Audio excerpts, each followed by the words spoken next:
Welcome to Hack the Entrepreneur, the show which reveals the fears, habits, and inner battles behind big-name entrepreneurs and those on their way to joining them.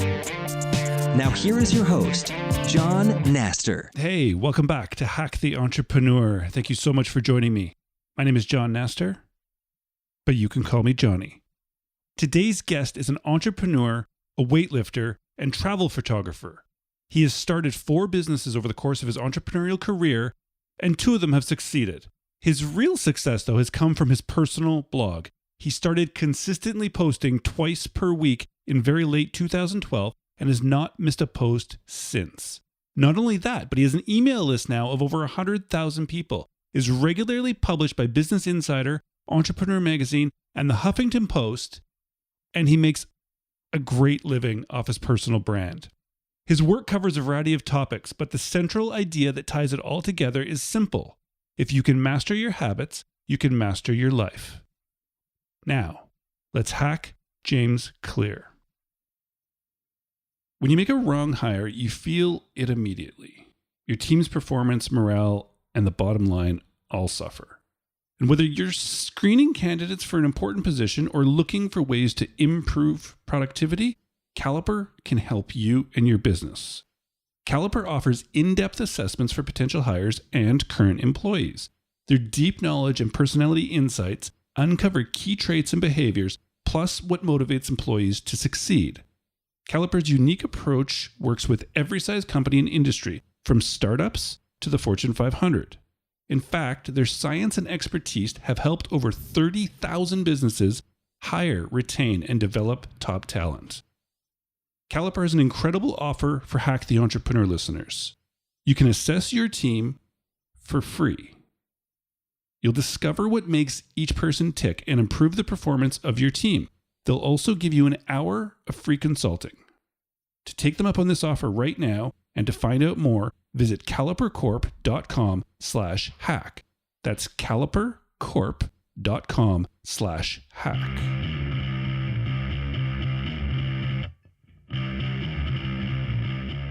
And we are back with another episode of Hack the Entrepreneur. Today, I would like to welcome James to the show. Welcome. Hey, thanks so much for having me. My absolute pleasure, James. Let's jump straight into it, shall we? Sure. James, as an entrepreneur, can you tell me what is the one thing that you do that you feel has been the biggest contributor to your successes so far? Well, I've been self-employed for 4 years now, so it's been different things at different times. But the last 2 years, I can tell you for certain that the thing that has made the biggest difference has been writing an article every Monday and Thursday. My business is largely based around building an email list. So driving traffic and having content on the website is central to that. And for a long time, I only wrote whenever I felt motivated or inspired. And this was with different websites and other things I had started. I was talking to a friend of mine named Todd Henry, and I said, he's a published author. Todd's a much better writer than I am. I said, Todd, what do you think about this idea that I write whenever I feel motivated? Like that's when I get my burst of inspiration or the creative muse hits me. And he was like, well, that makes sense. I only write when I feel motivated too. It just happens to be every day at 8 a.m. And that was when I realized, oh, that's the difference between professionals and amateurs, right? Like amateurs do things when it's easy for them or when they feel motivated or when they feel inspired to do it. Professionals do things on a schedule. Now, the caveat to that is you have to pick a schedule that you can sustain. Like I tried for a little while to write 5 days a week, and that was too much for me. I couldn't burn out after like a month. But Monday, Thursday, that's a pace that I can follow. And so November 12th, 2012 was the first day that I wrote on jamesco.com, published that article on a Monday. And I've stuck to that Monday, Thursday schedule pretty much every day since, or every week since. And that has led to pretty much everything else has come from that. I mean, I've developed an expertise around habits and behavior change because I write about it twice a week and research a lot of it. I have, built a website that at this point has over 100,000 email subscribers and gets almost 500,000 visitors a month. And that's just because the content's there. The only thing that changes, there are articles on there now that weren't there before. Speaking engagements and business opportunities and cool people that you get to meet. And I don't know, all that stuff comes from the fact that I have a process and I show up consistently. Nice. I love it. So November 12th, 2012 was just over 2 years ago. Mm-hmm. And you have an email list of over 100,000 people and 500,000 page views a month.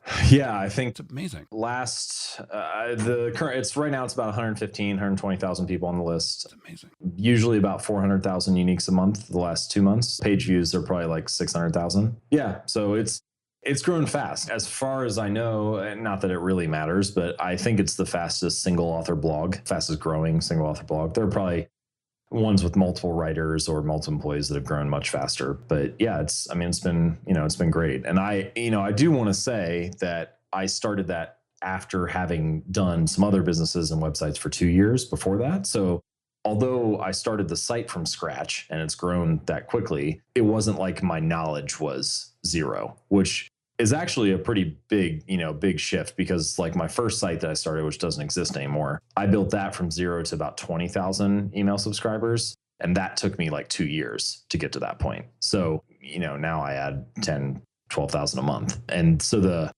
the difference there is mostly experience and knowledge. And like, I didn't know what I didn't know in the beginning and made a bunch of mistakes, but I had already sort of gone through that, I don't know what you want to call it, failure period, I guess. And so when I started this, when I started jamesclear.com, I knew what I was doing. Nice. And has it always had such a very defined focus, jamesclear.com, or have you? It's a good question, because one of the things I struggled with for a long time, I wanted to do this site years ago. And basically I was a big wimp and didn't start by writing about the stuff I really cared about, because I thought, I don't know what I'm doing, and what if I fail on this and I really care about it, then that's going to stink. So I tried a bunch of business ideas that I sort of cared about and wanted to make work because I needed to make money and learn how to be an entrepreneur and help people. But it wasn't the central thing I really cared about.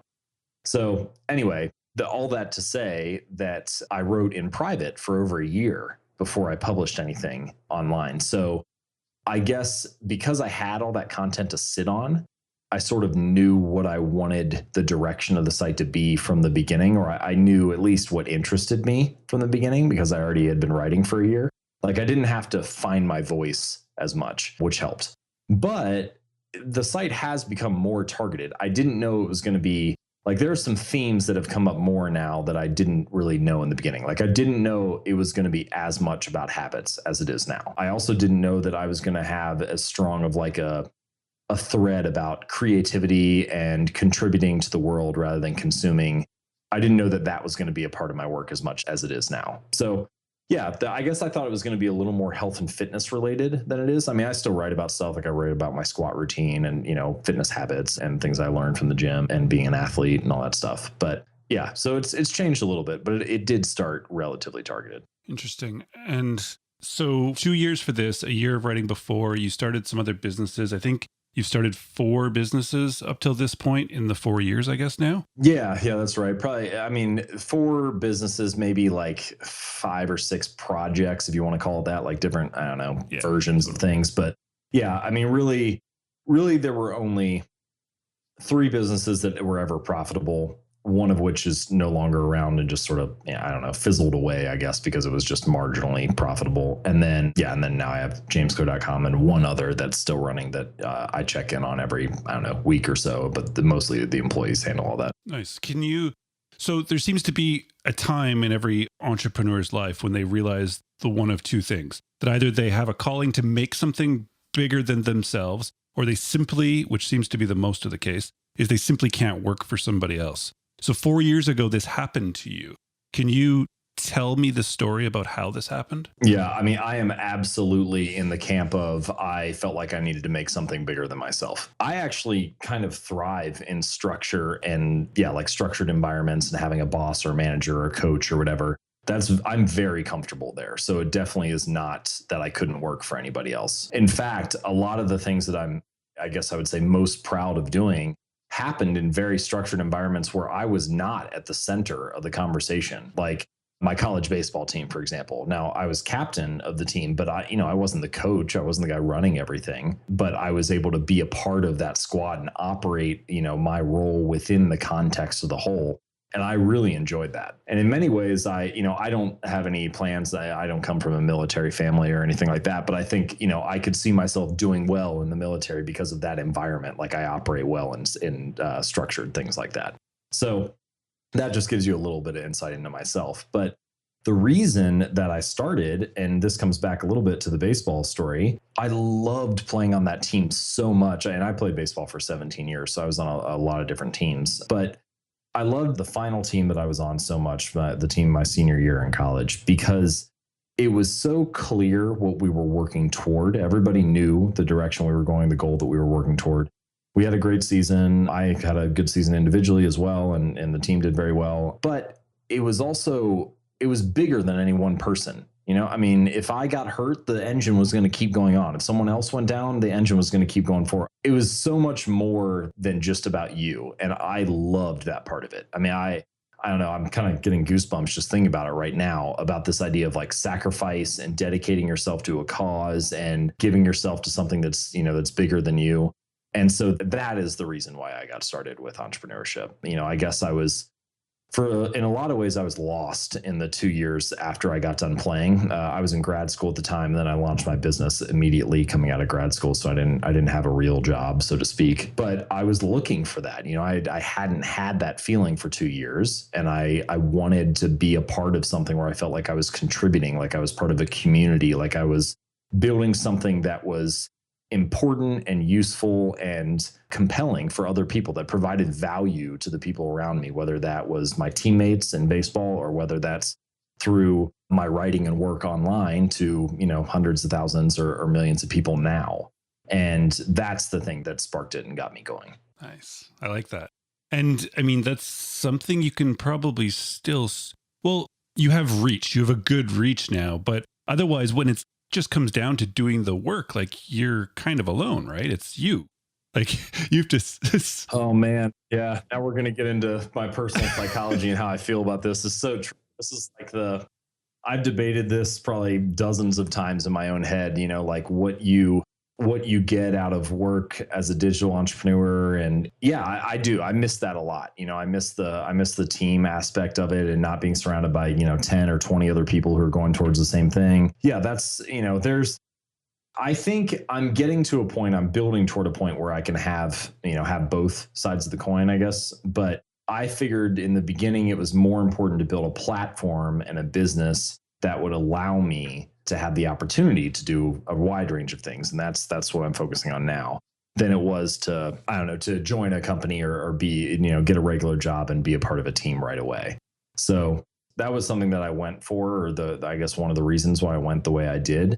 But yeah, entrepreneurship as a solo founder can be a very lonely road at times. And that's why one of the best things I ever did early on, the first 3 months that I was in business, I sent hundreds of emails to people who were doing things that I wanted to do, or maybe like 2 or 3 years ahead of me, and just said, hey, here's the project that I'm working on. This is what I'm doing. And I'd love to chat sometime if you want. I can remember sending those first emails and being like, what do I even say? Do people talk on Skype? Like I didn't even know like how any of that worked. Just like one entrepreneur reach out to another and just be like, hey, let's chat on Skype for 20 minutes. Like, is that weird? I don't know. I had no idea. Well, now, I know that, yeah, that's perfectly normal and people do it all the time. But yeah, I remember going through all that, and that a lot of those people never responded to the emails, but many of them did. And so by the time I was 6 months in, I had, say, 30 people that I had talked to and had a relationship with now who were successful entrepreneurs. And so even though I didn't know where to go, I could at least bounce a question off of them or shoot somebody an email.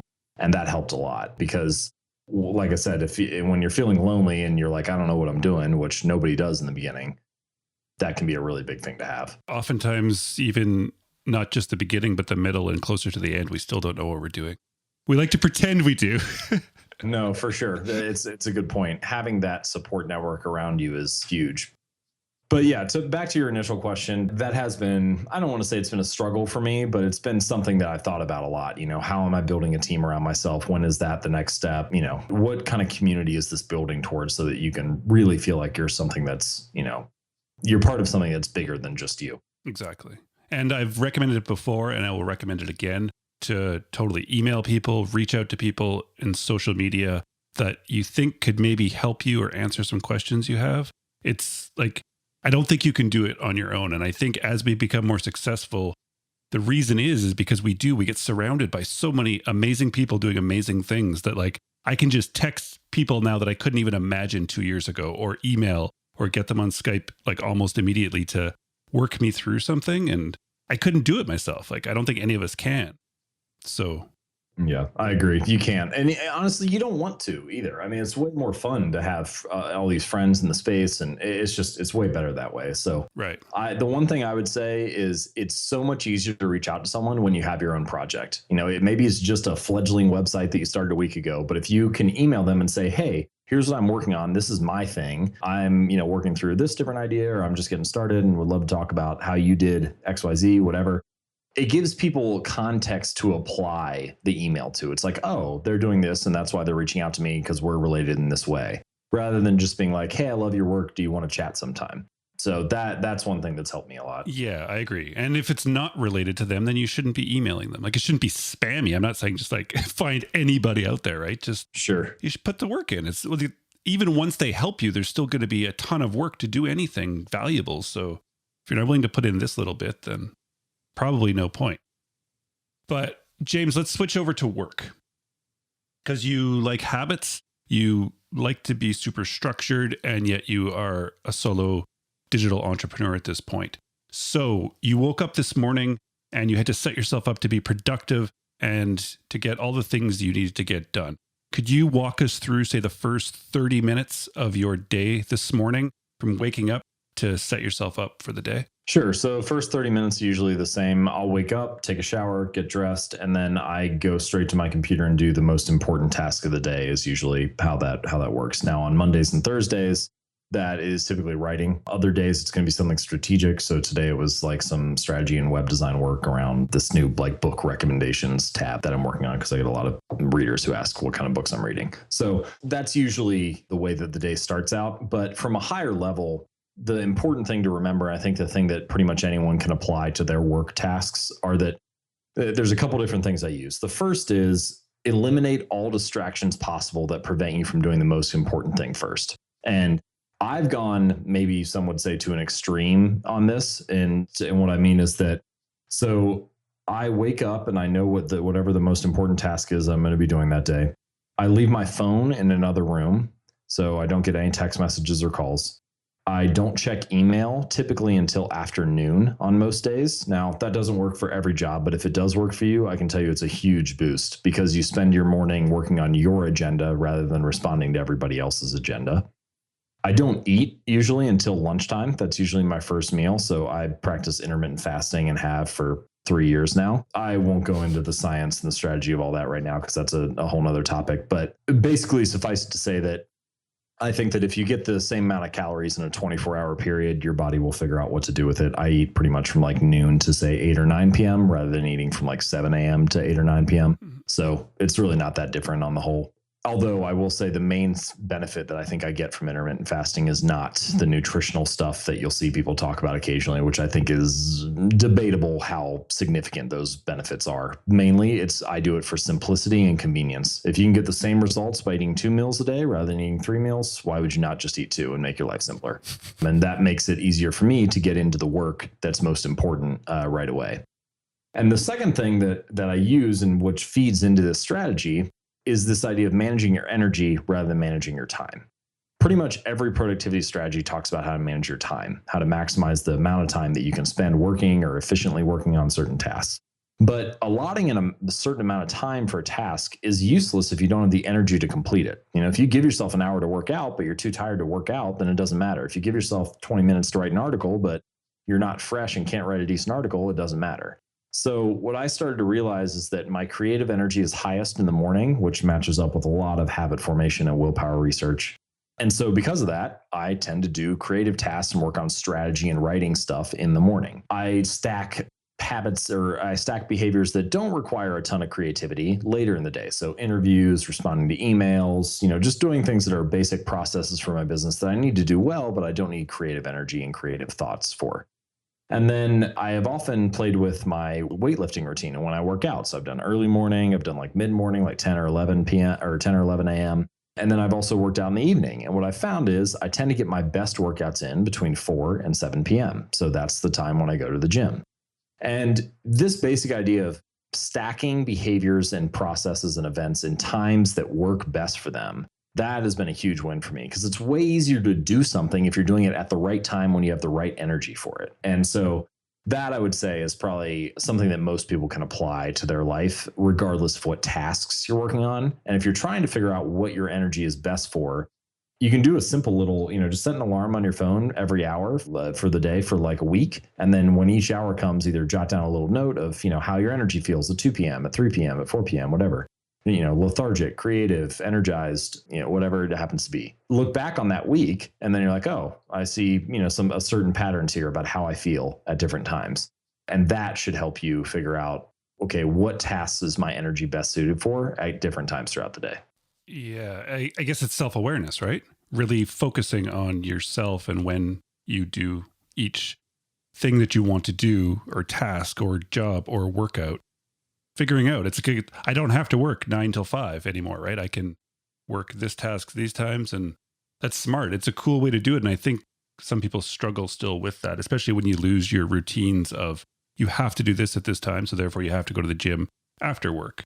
So yeah, it's all self-awareness, and some of it's self-awareness, but it's also self-awareness combined with scheduling and actually, developing a process that fits that. And some of this is an advantage, for me, because I get to set my schedule to the way that I do. If you had a regular job, you wouldn't have that type of customization to be able to do that. But this is an opportunity that we have as entrepreneurs, so we might as well take advantage of it. Exactly. So I saw a quote on your site, and it was, if you can master your habits, you can master your life.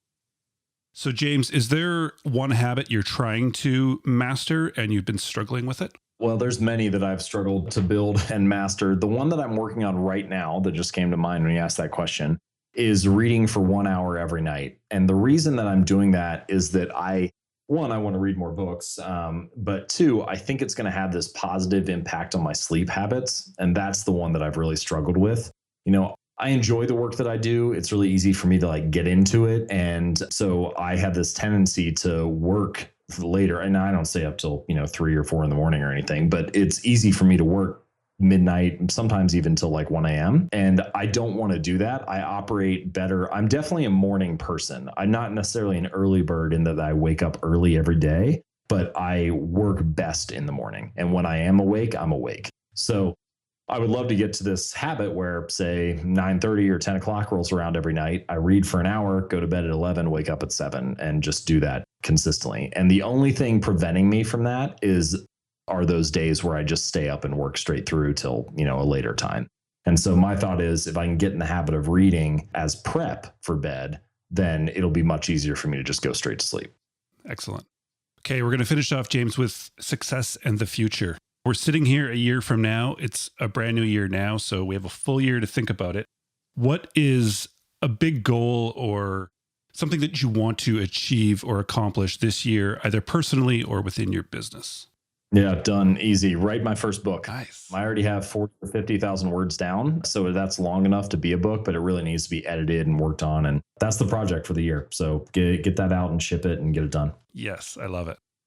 James, thank you so much for taking the time. We've talked about you and your business in passing. Can you just specifically tell listeners where they can go find out about you? Sure. So I write every Monday and Thursday about how to build habits that stick at jamesclear.com. You're welcome to bounce over to the site and check that out. If you want more specifically on productivity and habits and efficiency strategies, just really how to build habits that lead to successful entrepreneurial careers, are the things that I've learned as I've gone through this. I certainly don't know it all. I put together a free guide. It's called Transform Your Habits. It's about 45 pages, goes through the science of habit formation, also some, simple exercises to implement to build better habits. And you can download that for free. That's at jamesclear.com/habits. Excellent. jamesclear.com/habits. I will link to that in the show notes for everyone, and go grab your copy of Transform Your Habits. So James, thank you so much. I truly appreciate you stopping by. You bet. Thanks so much, John. Have you ever hired a promising applicant only to find out their best performance was during the job interview? Whether screening candidates for an important position or looking for ways to improve productivity, Caliper can help. To find out more, visit calipercorp.com/hack. That's CALIPERCORP. calipercorp.com/hack. Wow, James, thank you. That was a lot of fun. Make sure to check out James at his website, jamesclear.com, and pick up that book, Transform Your Habits. It's a free book you can get, and it's good. We all have habits, whether we want them or not, whether they're good or bad, we have them. We're just habitual creatures. That's what we are. So pick that up and see if it can help you in your business. James, you said a lot of smart things, but he said one thing. He said one thing, didn't he? Did you hear it? Did you get it? Let's do it. Let's find the hack. I figured in the beginning it was more important to build a platform and a business that would allow me to have the opportunity to do a wide range of things. And that's what I'm focusing on now. And that's the hack. Yes, James, absolutely. Absolutely. Build the platform, build your audience. You can build a business around that. You don't want to build a product. You don't want to build services and then try and find an audience. Build your platform. Start blogging, start podcasting, do whatever it is, wherever your audience is, define them, find them, and go there and just create that platform. Without that platform, you do not have a business. And as James says, you can take that and go to other things. This is what Hack the Entrepreneur is. It is a platform to build an audience, which I'm doing in a really amazing way. And it's really, really amazing to me that so many people are out there listening. So many people go to the website now because of the platform that I'm building. And I don't have products for sale maybe at this point, but at some point, at any point, I can. Or somebody might approach me with, actually people do, they approach me to sponsor the show because I have a platform. People now want to pay me to talk about their products on my show because I have a platform. James, absolutely. It was just over 2 years ago now, or is it just over 2 years ago, you started jamesclear.com. You published twice a week and you haven't missed. And look at what you've done. It's amazing. It doesn't take forever. It takes a long time. Sure, that's a lot of work, but his life has changed. It's there because he focused on building the platform and building the audience. I couldn't have said it better myself, James, and I thank you for it. HackTheEntrepreneur.com. If you haven't gone, you should. Seriously, it's great. It's a good site. I like it. Get on the list. You're going to see me standing there. It's a picture my daughter took of me standing in the Tokyo subway. Get on the email list. I'm sending out an email every Sunday afternoon. Kind of what I'm going through, something sort of inspiring for the week to kind of kick my own ass to maybe get to work like I have to, and maybe it'll help you too. It seems to be. I get a lot of responses and I'm loving it. So please get on that email list. It would be great fun for both of us. This has been a lot of fun. James is great. We have a lot more amazing guests coming up. So please enjoy yourself today. And until next time, please keep hacking the entrepreneur.